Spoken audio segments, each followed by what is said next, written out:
Good day, I'm Lorraine Mendez and this is your JIS News for Tuesday, November 30. The Ministry of Health and Wellness says it has implemented a raft of measures geared at ending AIDS in Jamaica. Acting Senior Medical Officer in the HIV STI TB unit, Dr. Alicia Rob Allen, says approximately 15 of the 32,000 persons estimated to be living with HIV and AIDS in Jamaica are receiving care at a treatment site. Dr. Rob Allen was speaking at a JIS think tank on Friday. Of those, that 15,000 population, there are persons who are on antiretrovirals. And antiretrovirals are medications that are used basically to ensure that persons who have HIV will have a decreased viral load, which makes them less susceptible to progressing to AIDS and also contracting any other illnesses which will make them more likely succumb to death. Dr. Rob Allen says there are 44 treatment sites as well as self-testing through the National Family Planning Board. She highlights another prevention modality that has been added to the ministry's offerings, which is pre-exposure prophylaxis, not to be confused with PEP. So pre-exposure prophylaxis allows persons who are at high risk based on their sexual profile or their sexual behavior to access antiretrovirals to prevent transmission of HIV from their sexual partners. Additionally, it also allows persons who are in relationships with other persons who are positive, who are looking to have children, to decrease the possibility of them transmitting HIV to their partner, one, and two, also to their unborn child. Jamaica joins in observing World AIDS Day on December 1 under the theme End Inequalities, End AIDS, End Pandemics.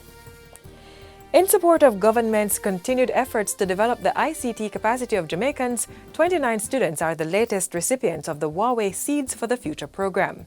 The students benefited from an 8-day online program which included access to advanced technologies used by Huawei, trending businesses, and cultural awareness.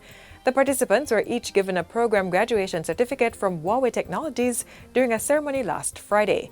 Member of Parliament for East Rural St. Andrew Juliet Holness thanked Huawei for its support as she made the point that ICT was bridging the global divide in technology for Jamaica. You appreciate, China appreciates, that it is necessary to take us along that journey. And you have invested a lot in terms of resources.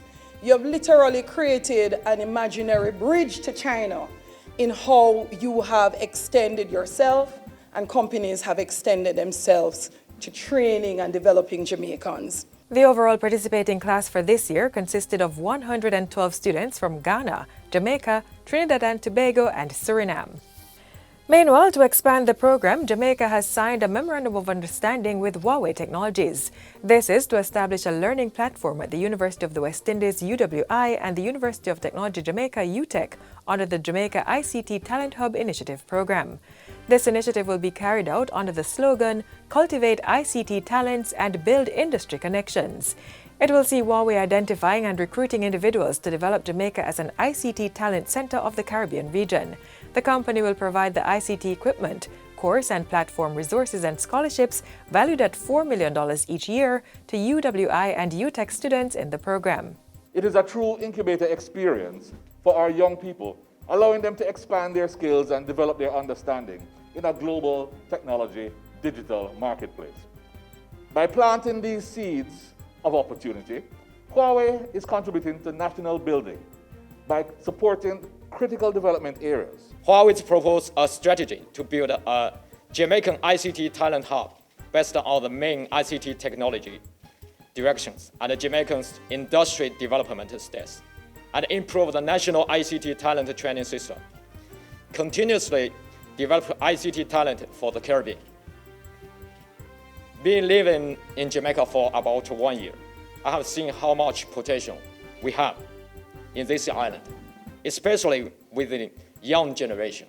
Under the program, Jamaican students will also be given internship opportunities to learn ICT in China and participate in technological trend literacy improvement courses with the intention to reform our university ICT curriculum system. The National Solid Waste Management Authority NSWMA says there will be a steady increase in garbage collection leading up to the Christmas holiday. Executive Director Audley Gordon says this will include night collection. We are prepared to be out there as late as possible. We'll be keeping our landfills open for extra hours. As we get into the meat of the season, we will be working closely with the police to ensure that we can get that security coverage to work late nights. Mr. Gordon says the agency will also be working with the different municipal corporations and members of parliament on bulky waste removal. He's imploring vendors and shoppers to containerize their solid waste for a much easier and faster removal process. It is important that, notwithstanding the fact that it's Christmas and we are having a good time, that we remember that we must still properly containerize our garbage. If we just shop and just vend and we don't care about containerization, it makes it more challenging for us to move the garbage. It's already challenging, and when the excess garbage come upon us, if we don't get the cooperation, it makes it even more difficult. I'm beseeching each and every one to play their part to help us to deliver the clean Christmas that we all desire. Mr. Gordon was speaking at a press briefing following the agency's board member retreat on the weekend. And finally, for the next 5 weeks, traffic along the Benson Ford Roadway in St. Andrew will be restricted to carry out repairs to the Ford. The work, which began on Saturday, includes the construction of concrete pavements at both approaches. In a press release, the National Works Agency NWA says traffic arrangements for Shortwood Road have been modified to accommodate the roadworks. It says the corridor in the vicinity of the Ford will not be closed, but will allow for single-lane traffic. However, access to the corridor entering from Shortwood Road, where the work is happening, has been closed. Motorists may opt to use an alternative route, which includes Norbrook Road and Oliver Road. They're also being advised to observe the instructions of flagged persons and posted warning signs. And that's it for JIS News Today. I'm Lorraine Mendez. Thanks for watching.